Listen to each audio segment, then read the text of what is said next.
अहानबद movies reveal Manipur मयामबु तरामना ओक्सबगा लोइनना इकोकनोना खुरुमजरी ngasisu movies reveal manipur na horror thriller category da sanba Hollywood movie ama puduna laksari ba movie asi ki maming na Daniel Isn't Real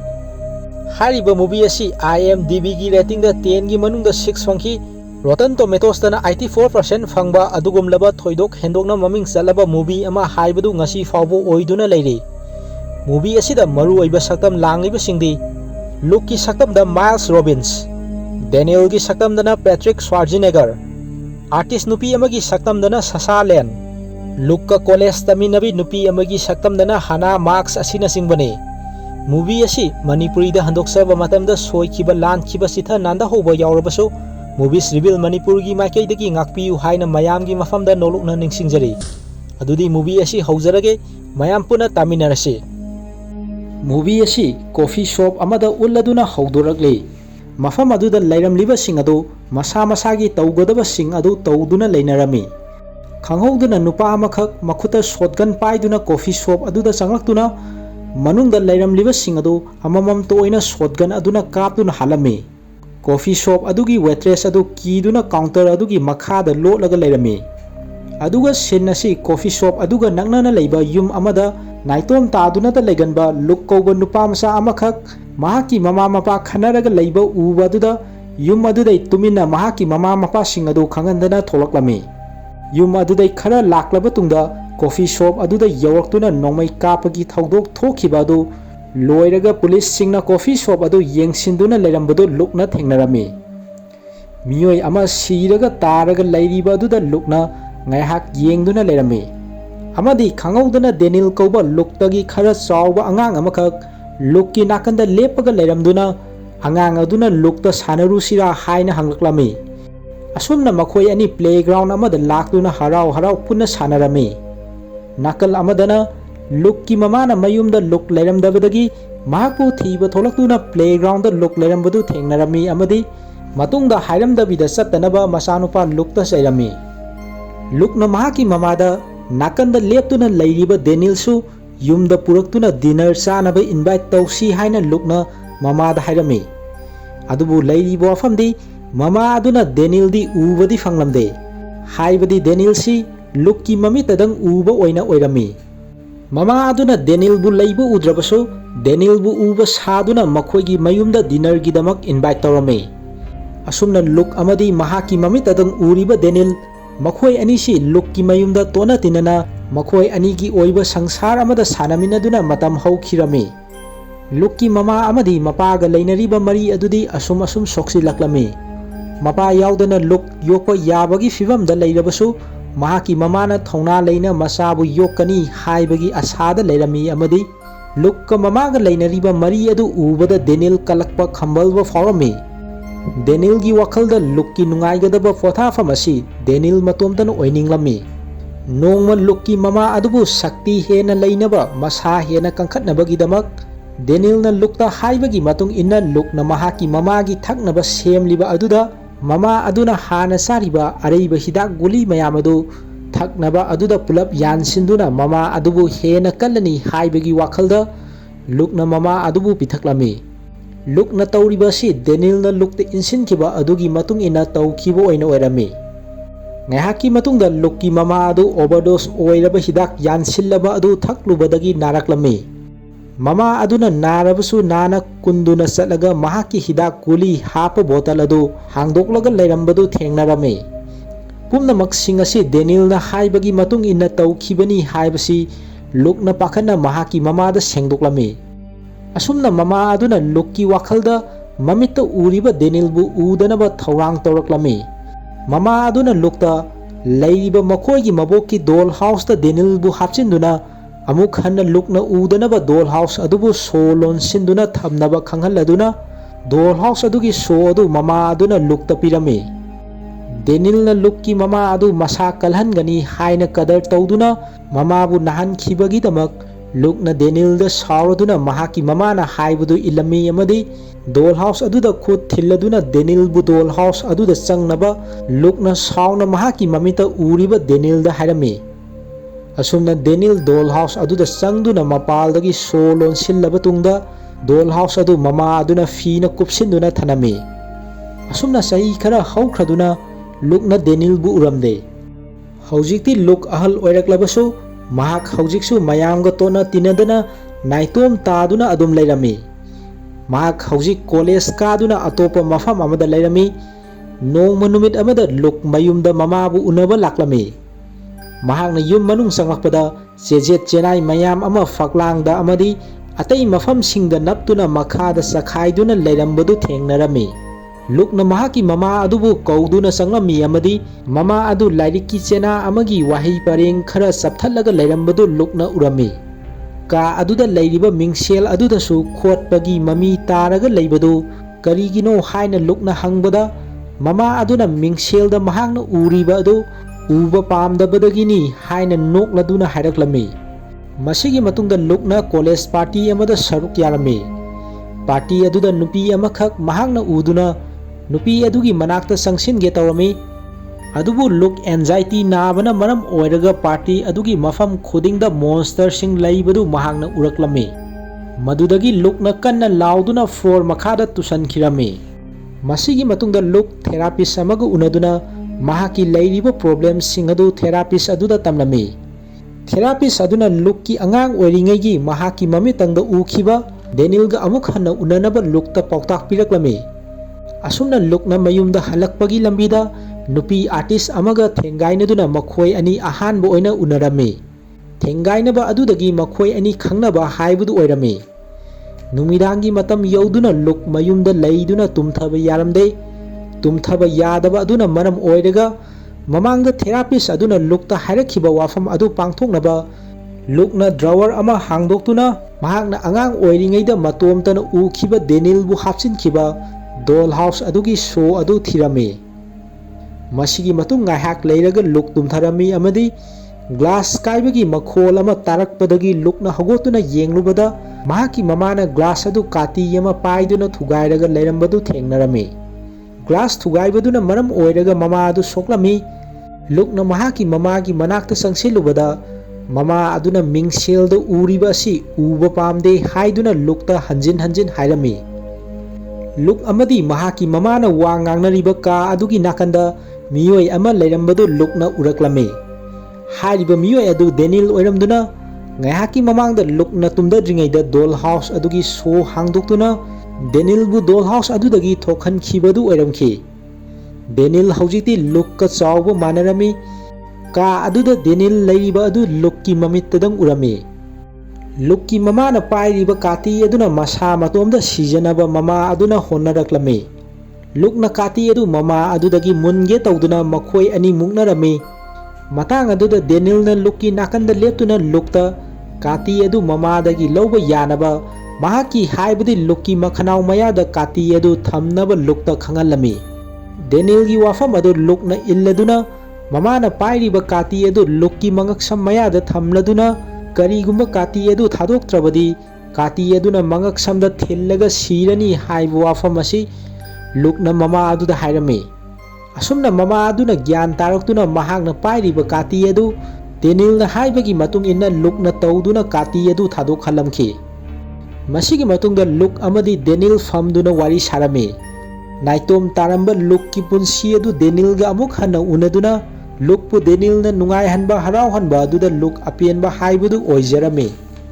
mathangi numita mama aduna yum aduda sakhairamliba sing adu lukna sengjilami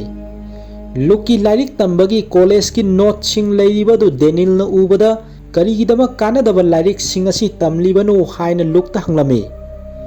maduda lukna mahak lawyer ama oiba pambagini haina hairami matang aduda lukka mamangda thengaina khiba nupi artist adu lukki mayumda laklami makhoi ani thengaina baduda lukki wallet ama tahauba adu nupi aduna khunduna lukta piba lakpo oirami Daniel leiriba adu lukki mamittadang ubana maram oiraga artist nupi adunadi Daniel bu mafam aduda leiriba adu uramde artist nupi adu yengbada masak matau fajai haina Daniel na hairaduna nupi aduga hena khangna naba lukta Daniel na insilami Daniel na insilakpa adugi matung inna lukna mahak artist amani photographer amasuni haina makhoi ani wari sanaba aduda lukna nupi aduda hairami Lukna hairibasing asi Daniel na haibagi matung inna lukna haibu oina oirami. Artist nupi aduna horen numidang gallery ama hangdokadaba adugi lukta laknaba invite torami. Tasengnamakidi luk minak tinbada hainadaba miyoi ama oirambani. Adubu Daniel na lukki mateng pangduna minak tinbada taugadaba singadu takani haina Daniel na lukta thajaba pirami. Asumna numidangi matamda luk amadi Daniel gallery hangdokadaba mafam aduda laklami. Luk amadi artist nupi aduga punna harauna nungaina numit adu matam lelami. Masigi matungda luk na mahak amukta fawa asumna nungaina matam len khidri haina Daniel da hairami. Makoi ani train tongduna lakpada luk hayeng exam leiba adugi lairik faktuktuna yenglami. Adubu wabana maram oiduna luk train tongliba aduda lairik yengna tumtharami. Mathangi numita luk mahaki exam adu tharami. Lairik ningthi nungaina pakhidaba aduna maram oiraga hangliba wangsing adugi paukhum piba ngamlamde. Adubu Daniel na lukki mateng pangduna exam adugi wahangsing adugi paukhumsing adu Daniel gi haksang da iriba du lukna sinduna exam adu laina thaba haibadu oikhirami. Masigi matungdana amuk party amada luk saruk yarami. Daniel gi matengdagi luk miyam punbada confident laiba hengalaktuna mamangda lukna party amada ukhiba nupi amaga party aduda lukka nupi aduga khangnaraklami. Party aduda luk yu ngawba henman khibana maram oiraga ka amada gyan mangduna leirami. Matang aduda Daniel na gyan mangduna leiriba lukki makuta blade ama pahenduna blade adu lukki mangak samda namsinduna lukpu sokhanba haurami. Adubu luk mikap tholakpadai Daniel na lukki makuta pahelliba blade adu thadokhalami. Matam kharagi tungda luk amadi artist nupi aduga amuk unarami. Makoi ani bookstore amada laktuna nupi aduna lairik faktopa khudingi Daniel na nupi adugi maningda laiduna lairik aduda yauriba sing adu lukki damak paraklami. Daniel na parakliba sing adu artist nupi aduna di udabana maram oiraga lukna khangba saduna nupi aduna sumhatnabani haiduna lairik aduda yauriba sing adu Daniel na hairakpagi matung inna lukna hairami. Tasengnamakidi nupi aduna mafam aduda Daniel lai haibasidi ubadi nate. Nupi adugi apartment aduda makoi ani laklami amadi lukpu lengdana lehenduna nupi aduna lukki saktam adu yeklami. Artist nupi aduna yekliba painting adu lukta yenghanbada yekliba lukki saktam adugi background da mami ama tabadu lukna urami. Painting adugi background da mami adu tahanbagi maram adu nupi aduna lukta hairami madudi lukta karigumba khangdaba angakpa amadi akiba ama masada loinaraga leiri haibasi nupi aduna lukta yengbada ubagi matungina painting aduda background da mami adu tahanba oiramki. Asumna artist nupi aduna khangna lukta fauriba akiba sing adu uba ngamba mong aduda luk masada hainadaba faurami. Nongma numidang amada mamangda party amada lukka khangnarakhiba nupi adu Daniel na lukki phone sizinaduna nupi aduda message thakibagi matung inna nupi adu miyoi kharaga loinaduna lukki apartment da laklami. Makhoi sing adu mi changnadaba subway tunnel amada laklami amadi lukka nupi aduga makhoi anidang tunnel adugi jaga amada laiminabagi tanja ama fanglami. Matang aduda lukka matam pumbada loinaraga laiminariba Daniel gi thawai adu lukta changlami amadi lukki thawai aduna asengba haksang haiba ama leitaba mi atainasu uba fangdaba Daniel gi masada changduna Daniel amadi lukki thawai anidu onthok onsin taunarami. Asumna nupi aduna hainadaba yaningdaba mong amada Daniel na control tauriba mahaki thawai changlaba lukna namfu safu tauduna nupi aduda loinarami. Ngahaki matungda nupi aduga langminaba sing adu luk amadi nupi aduna leiba mafam jaga aduda changlaklami. Changlakliba miyoi sing adugi maraktagi Daniel na control tauriba lukna nupi aduga lakminaba nupa ama tamthina furami. Nupi aduna saukri ama paiduna lukta thomduna kanna lawami. Madudagi Daniel amadi lukki thawai sing adu amuk hanna hanagi asengbada onthok onsin taunarami. Lukki thawai adu asengba masada amuk hanjinbada lukki masa adu hainadaba awaba haibadu oirami. Masigi matungda nupi aduna police na complain taubagi matung ina luk police na farami. Luk na thokliba oirakliba sing fataba sing asi Daniel na ohenba ngaktani ꯃꯗꯨꯅ ꯃꯔꯝ ꯑꯣꯏꯔꯒ ꯃꯍꯥꯛꯅ ꯇꯝꯂꯤꯕ college ꯑꯗꯨꯗꯒꯤ ꯇꯥꯟꯊꯣꯔꯛꯂꯅꯤ ꯍꯥꯏꯅ ꯂꯨꯛꯅ ꯈꯟꯖꯔꯝꯃꯤ꯫ ꯂꯨꯛꯅ ꯗꯦꯅꯤꯜꯁꯤ ꯃꯍꯥꯛꯀꯤ ꯃꯃꯤꯠꯇꯗꯪ ꯎꯕ ꯋꯥꯈꯜꯅ ꯁꯥꯒꯠꯄ ꯁꯛꯇꯝ ꯑꯃ ꯑꯣꯏꯕꯅ ꯗꯦꯅꯤꯜꯕꯨ ꯃꯥꯡꯍꯜꯂꯒꯦ, ꯂꯣꯏꯁꯤꯜꯂꯒꯦ ꯍꯥꯏꯅ ꯂꯨꯛꯅ ꯈꯜꯂꯛꯂꯝꯃꯤ꯫ ꯑꯁꯨꯝꯅ ꯗꯦꯅꯤꯜꯕꯨ ꯃꯥꯡꯈꯤꯅꯕ ꯍꯥꯏꯗꯅ ꯂꯨꯛꯅ ꯃꯍꯥꯛꯀꯤ ꯃꯃꯤꯠ ꯑꯗꯨ ꯎꯏꯁꯤꯟꯗꯨꯅ ꯃꯁꯤꯡ ꯊꯤꯔꯝꯃꯤ ꯑꯃꯗꯤ ꯂꯨꯛꯅ ꯃꯍꯥꯛꯀꯤ ꯃꯃꯤꯠ ꯑꯗꯨ ꯄꯥꯡꯊꯣꯔꯛꯄꯗ ꯃꯐꯝ ꯑꯗꯨꯗ ꯗꯦꯅꯤꯜ ꯑꯗꯨꯝ ꯂꯩꯔꯒ ꯂꯩꯔꯝꯕꯗꯨ ꯂꯨꯛꯅ ꯊꯦꯡꯅꯔꯝꯃꯤ꯫ ꯃꯁꯤꯒꯤ ꯃꯇꯨꯡꯗ ꯂꯨꯛ ꯃꯌꯨꯝꯗ ꯂꯥꯛꯇꯨꯅ ꯃꯃꯥꯡꯗ ꯗꯦꯅꯤꯜꯕꯨ ꯗꯣꯜ ꯍꯥꯎꯁ ꯑꯗꯨꯒꯤ ꯃꯅꯨꯡꯗ ꯊꯝꯖꯤꯟꯈꯤꯕ ꯗꯣꯜ ꯍꯥꯎꯁ ꯑꯗꯨꯗ ꯆꯪꯅꯕ ꯗꯦꯅꯤꯜꯗ ꯑꯃꯨꯛ ꯍꯟꯅ ꯂꯨꯛꯅ ꯑꯣꯔꯗꯔ ꯇꯧꯔꯝꯃꯤ꯫ ꯑꯗꯨꯕꯨ ꯗꯦꯅꯤꯜꯅ ꯍꯟꯗꯛꯇꯤ ꯗꯣꯜ ꯍꯥꯎꯁ ꯑꯗꯨꯗ ꯆꯪꯕꯒꯤ ꯃꯍꯨꯠꯇ ꯂꯨꯛꯇ ꯑꯣꯟꯁꯤꯟꯗꯨꯅ ꯀꯔꯦꯝ ꯀꯊꯥꯏꯅꯔꯝꯃꯤ꯫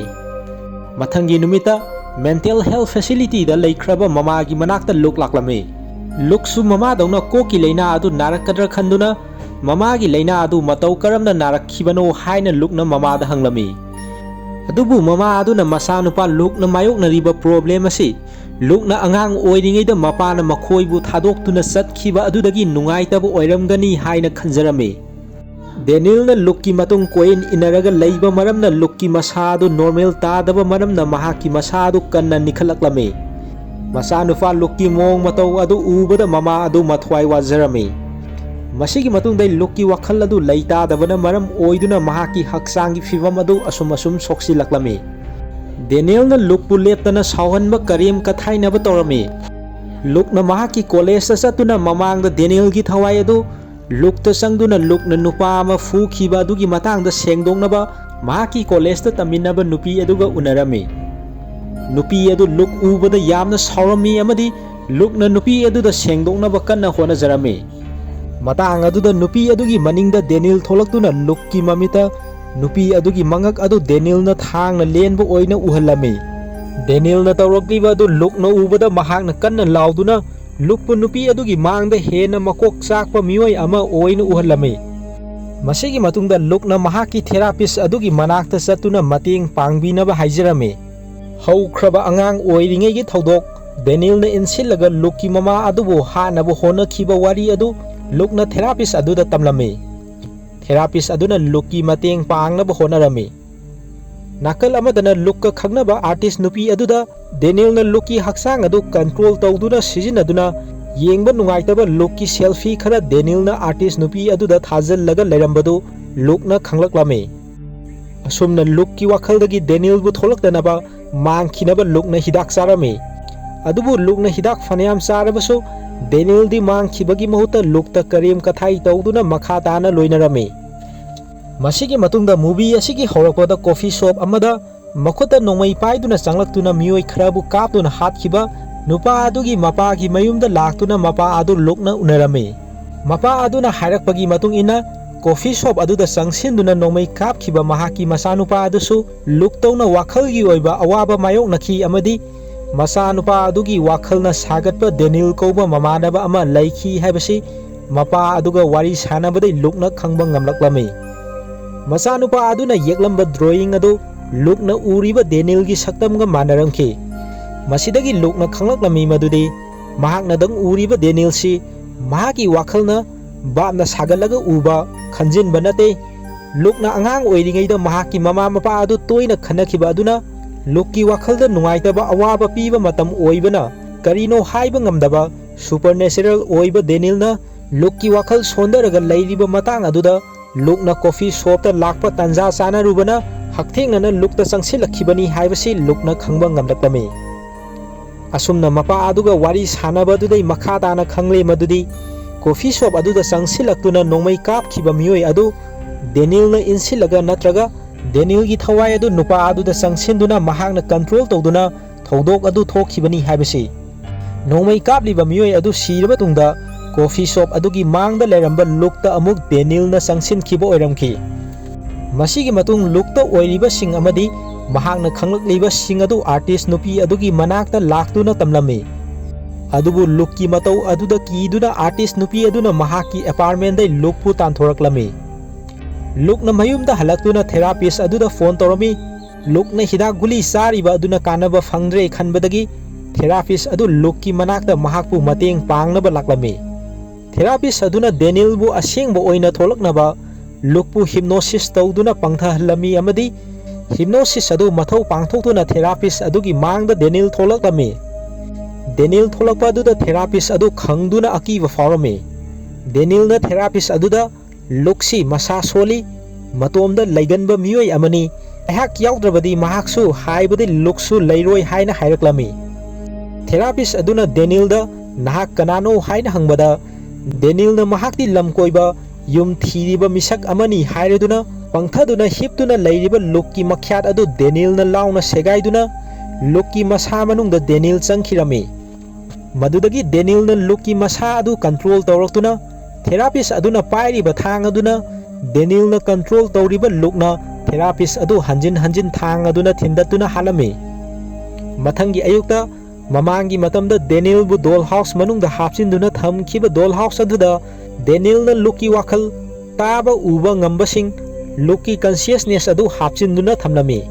Haibadi lukki thawai adu dollhouse adugi manungda fajinduna thokpa yadana thanami. Nakal amadana Daniel na lukki haksang adu mapung fana control tawrami. Lukki haksang da Daniel yauraga leiraba Daniel na showroom amada sangduna anova suite ama setuna tholaklami amadi churup masai ama singduna haujikti Daniel na control tawriba luksi yengbada yamna tonganba misak ama haibadu oirami. Somdana dollhouse adugi manungda lukki thawai adu mamangda mahakna hana ukiba yengbada akibagi masak oiraba monster aduna lukpu koitan tanarami. Lukna monster adudagi lotuna leirami amadi glass case amada thang amasung nongmai leibadu lukna urami. Monster aduna lukpu uraklami. Glass case aduda leiriba thang adu lukna lauduna monster aduda thindalami. Madudagi thangna thinduna soklaga saina khangliba monster adu mamangda coffee shop amada sangsilaktuna nongmai kapkhiba miyoi adugi thawaini haibasi lukna khanglaklami. Nakal amadana Daniel na control tawriba lukna artist nupi adugi manakta laklami. Artist nupi aduna luksi karigumba amadi tawre soire haibasi khanglami amadi mahak asengba look adu pami haibasi Daniel na control tawriba lookta artist nupi aduna khangalami. Artist nupi adugi wafam aduda Daniel sauraduna mahaki asengba masak adu artist nupi aduda uthoraklami. Haibadi lookki leiramba saktam adu Daniel gi asengba saktam aduda onthoraklami. Daniel na artist nupi adu khudum channaba honarami adubu nupi aduna masa kanjanaba Daniel da fuduna kauduna kanna honajarami. Nupi aduna dollhouse adugi manungda lairiba lukpu kauduna Daniel ga funaduna Daniel bu khudum channaba lukpu tanaba haidana nupi aduna tengthajarami. Artist nupi aduna lukpu kauduna tengthariba aduda dollhouse adugi manungda lairiba lukna tarami. Amadi lukna dollhouse adugi manungda lairiba ngamkhai leitaba yamna luba mafam aduda chongtharami. Madudagi Daniel amadi nupi aduna lairiba mafam aduda lukki asengba masa adu tholaklami. Dollhouse adugi manungdagi luk tholakpa adu ubada Daniel angakpa fauduna lukta yengduna leirami. Amadi artist nupi adu mafam adudagi nanthokduna chenthokirami. Building adugi mathakta luk amadi Daniel angang oiringai funaba sanakhiba adugi matawgumna makoi ani funarami. Funaba aduda makoi ani asok apan nangnarami. Building adugi matagi railing aduda lukpu Daniel na khudum chansilaklami. Daniel na lukpu control tawduna lukna nungsijariba mising adubu halakadaba adudagi kannaba ngakthoknaba building adudagi lukpu songtharaga sijarage haina lukna warep laurami. Asumna lukna Daniel bu paiduna building adudagi makhoi ani punna songthaminaraklami. Dubu luk matomto oina makhada taaduna siraga leibadu artist nupi aduna thengnaduna tengthajarami. Amaromda lukapuna building adudagi songthabada yaukhabasu Daniel di building adugi mathakta leiramduna makhada taraga siraga leiriba lukta yengduna leirambadu sin asida ulli. Amadi Daniel gi masak adu mahaki asengba saktam monster aduda onthoraktuna mafam adudai mahak paikhirami. Asumna supernatural power paiba Daniel na anauba aswonba mi amada amuk songsinduna sakta runabagi matau adu uladuna movie asi matang asida loisili. Wari asi matang swaida lojare tabiriba khwai miyamna like subscribe comment amadi share tawiduna channel asibu pungning thogatpiyu amasung matung tarakpada hena nungai video kya ama thagatpa ngambo ijage haina movies reveal manipur gi makai dagi aroibada nolukna ningsingjari.